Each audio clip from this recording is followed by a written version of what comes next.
Hey everyone, I'm back, and today we're going to be talking about Ben-Hur, and this movie came out in 1959, directed by William Wyler, and I've never seen any movie from him. This is my first experience with any of his movies, and this movie won Best Picture at the 1960 Oscars, because it's always 1 year ahead of when movies come out, for those who don't know, and I thought this movie was decent. I didn't go into it with super high expectations. I was like, let's just see what this is.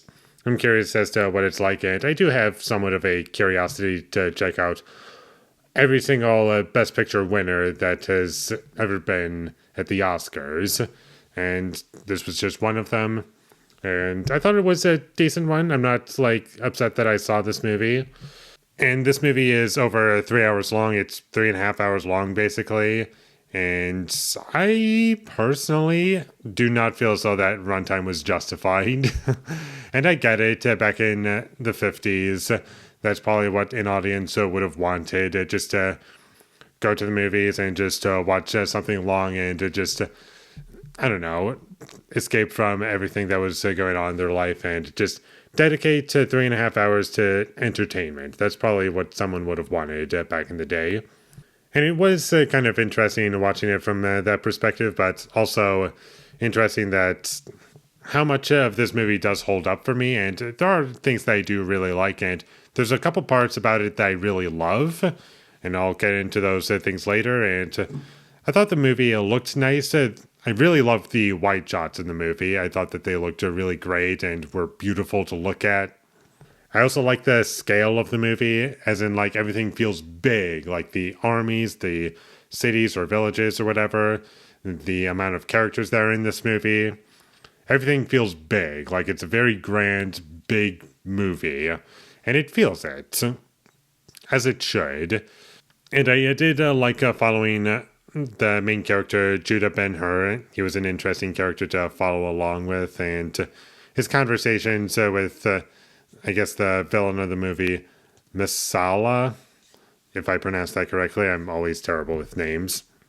Those were good scenes in the movie as well, and the movie did get better as it went along, because for the first 30 or so minutes, I was kind of like, okay, I'm kind of appreciating this, but I'm not really attached to anything really.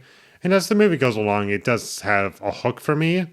Things start happening more frequently, and there's a bit more of a progression of scenes. It doesn't feel repetitive and just things that I'm already familiar with at this point.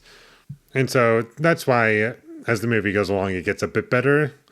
And the action scenes, which there are two action scenes in the whole movie, those were fun, especially the race scene towards the end of the movie.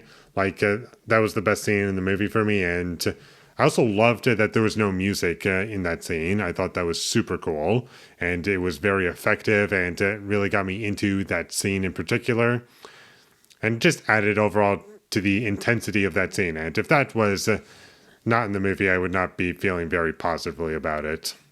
But as a whole piece, this movie, I like it, but I mostly liked the majority of it, not the whole thing.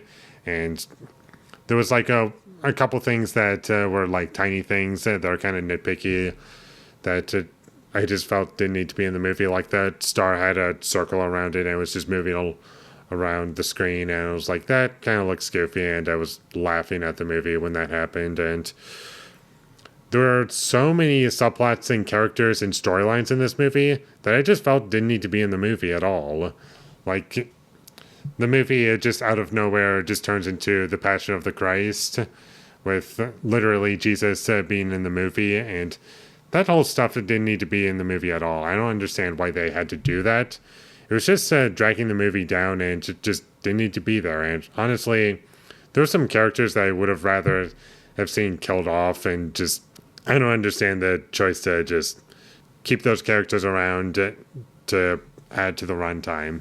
It just adds to the runtime without adding anything to the movie. And it was just really irritating and just testing my patience. And honestly, there's just a really good 2 hour movie buried in here.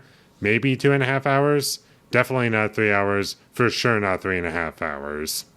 And there were definitely parts where I was like dozing off and I had to catch myself back into it. And I was like, wow, this stuff is kind of boring. And I just wish that there was something going on in this movie that kept me entertained throughout the entirety of it, rather than just individual scenes. Like, I like this, I like that, but how it flows together, everything in between that and everything after that, some stuff is good, some stuff is not that entertaining for me.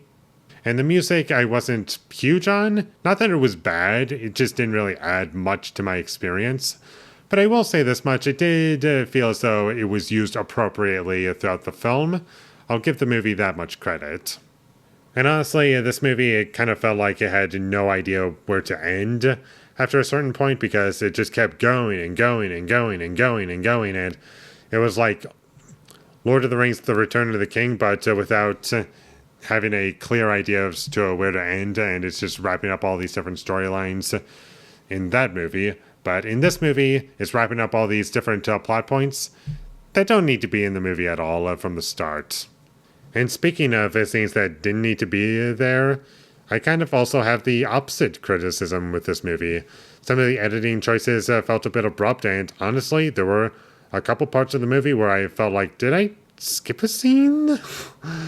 Because there's a point in the movie where there's like a huge time jump where the main character just has done all these different things after he's, I guess, I don't know. I can't say what happened specifically because I don't want to spoil anything, but it does feel like there's a huge time jump, and I was like, what's happened? I just didn't feel as though I had a good understanding as to like what happened. And after a certain point, I kind of realized to myself, the movie Gladiator is basically just this movie, just done almost perfectly for me. And it just explores all these different concepts, but actually has a great payoff to all these things, and everything that it does ties into the rest of the film. And it's just a way better movie, in my opinion. So if you want to watch this movie, you can. It's still a good movie, but Gladiator, I think, is the better version of this movie. Not to be confused with Gladiator 2, because that movie's not great. And once you know that this movie is basically just the same plot beats as Gladiator, there really aren't any surprises in the movie in terms of where the story goes. You know exactly what's going to happen, except there are some changes, of course, but I just felt as though I would much rather be watching Gladiator, and there's so much more I could say, but I don't want to just turn this into a Gladiator discussion because I've already reviewed that movie. And that's about all I have to say about Ben-Hur. It was decent. I didn't regret watching it. It was just way too long for what it was, and will I see it again? Maybe one day, but definitely not anytime soon. And do I think this movie deserved to win Best Picture way back in the day? It's my favorite movie from everything that I've seen, and this is the only movie that I've seen that was nominated for Best Picture. So, can't really comment much about that. So check this movie out whenever you get the chance. I like this movie. I did like it more than Lawrence of Arabia, that's for sure. And I don't really have much else to say about it, so. And with all that being said, I'm going to give Ben-Hur a 6 out of 10. Thank you for watching my videos. As always, if you enjoyed this review, be sure to leave a like and comment down below what you thought of Ben-Hur, and my social media links. It will all be in the description, so follow me there. And last but not least, subscribe to be a part of Foley Nation, and I'll see you when I get my next review up, and that is going to be for Reds. So look forward to that, but until I get that up, thank you for watching, and have a great day.